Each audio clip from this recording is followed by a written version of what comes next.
5 months ago, I made a video about atheism and I got a lot of dislikes. A lot of people replied through comments and I didn't really have time to devote myself to every single comment. So what I did is I selected 3 major objections that kind of repeat in every second or third comment. And I wanted to talk about those objections with somebody who's been surrounded by atheist thinkers and theist thinkers as well, at least in the past decade. So I contacted Dr. Tihomir Lazic, who's a lecturer at Newbold College in England, and he's defended his doctorate at Oxford University. So he's been surrounded by theist and atheist scientists. And the funny thing about him is that while his studies, he was the neighbor of Richard Dawkins. I know that Richard Dawkins is not the greatest authority when it comes to atheism, but still, he's one of the leaders of the new atheist movement. So I contacted him. He wants to reply to these objections, so let's go.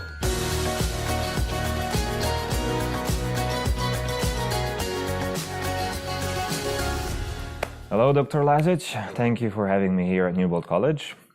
Have you seen the video about atheism? Yes, I saw, and I saw many reactions to it. Yeah, a lot of reaction. We have around 150 comments.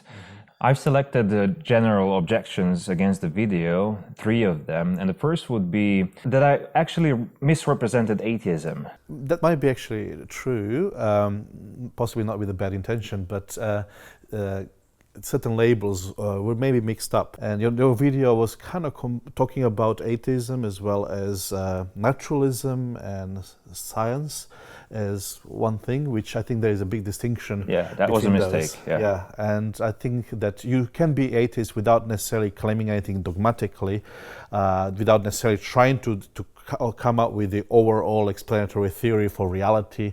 You simply do not believe in something that Christians or others would call God. So you can. There's varieties within the category of atheists as well as theists. Within those comments, I noticed that there is a mixture of categories. Some people call themselves atheists, yet they explain their position, which sound to me more like agnostics.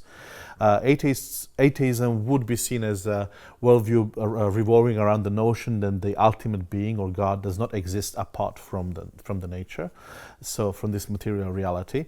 Some of the atheists are less firm in their conclusion, less dogmatic, while others are more militant. And they are actively fighting the alternatives. So most of the people today would, I think, fall into a form of agnosticism, some kind of moderate agnosticism. In extreme agnosticism would say we can't know anything about our reality at any point, and in future we will not be able to know. So this is just dogmatic, I would say. On the other side, there could be more nuanced versions of it, saying at this point, I could explain reality by not invoking this supernatural power. So at this point, I can explain it also different ways. So I actually do not know for certain and what the nature of reality is. So in its nature, it's more humble position. And after all, nobody can prove a theory without any space for a bit of a doubt.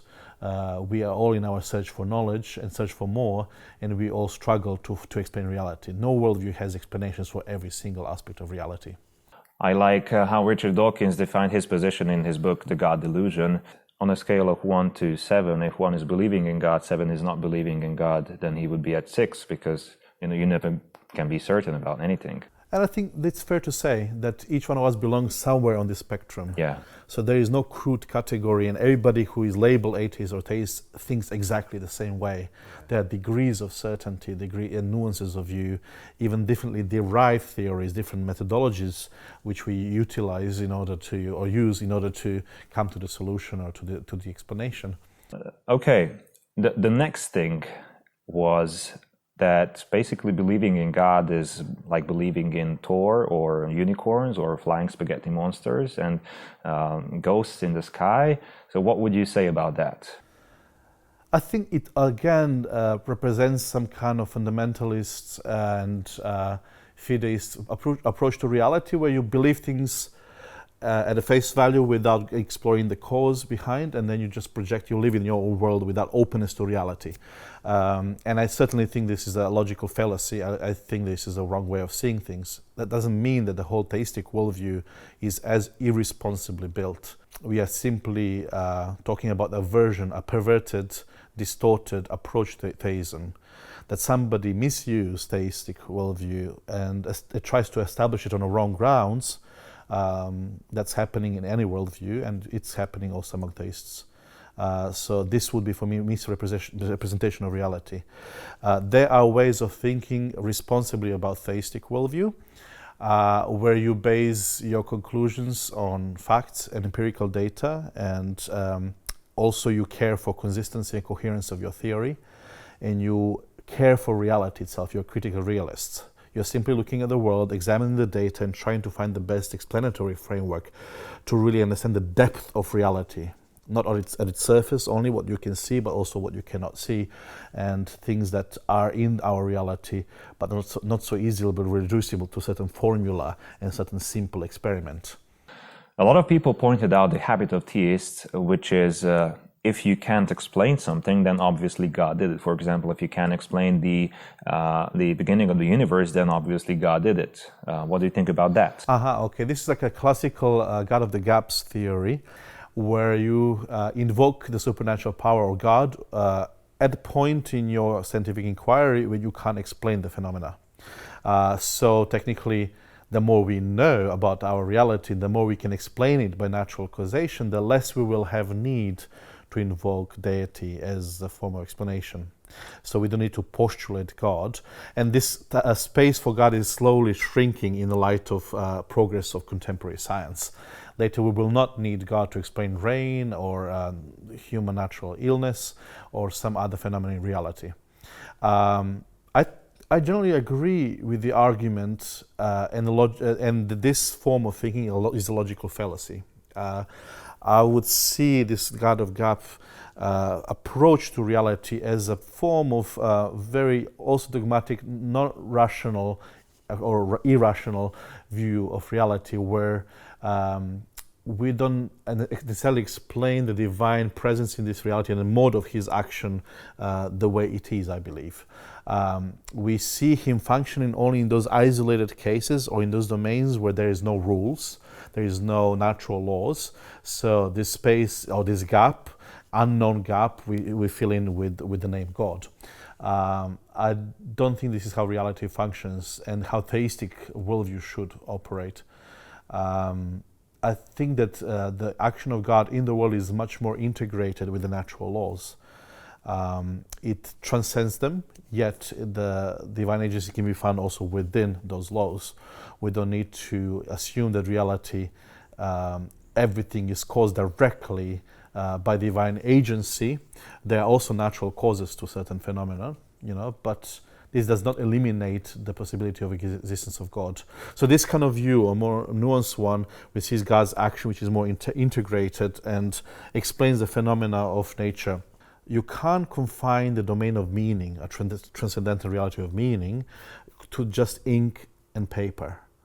But you can't also see it without those. So ink and paper on its own, they don't contain necessarily a meaning. They're pointed towards something that exists beyond them. And I think this is the way to see reality. There is natural laws, there is cause and effect. Science explains how this reality works, yet it explains certain aspects of reality, like ink and paper. And I think theism adds the other dimension with its theoretical framework, the meaning part of this reading process. So I think this is the way to see universe, not as God of the gap theory, to use this to explain it, but rather as a finely tuned universe, which divine agency works behind those or within those laws in order to create the conditions for living. Okay, thank you. I think it will take us ages to reply to all the 150 comments, so we can't go in detail in every single question, but we have separate series that answer some questions of your comments, so make sure to subscribe and check out those videos that are coming soon.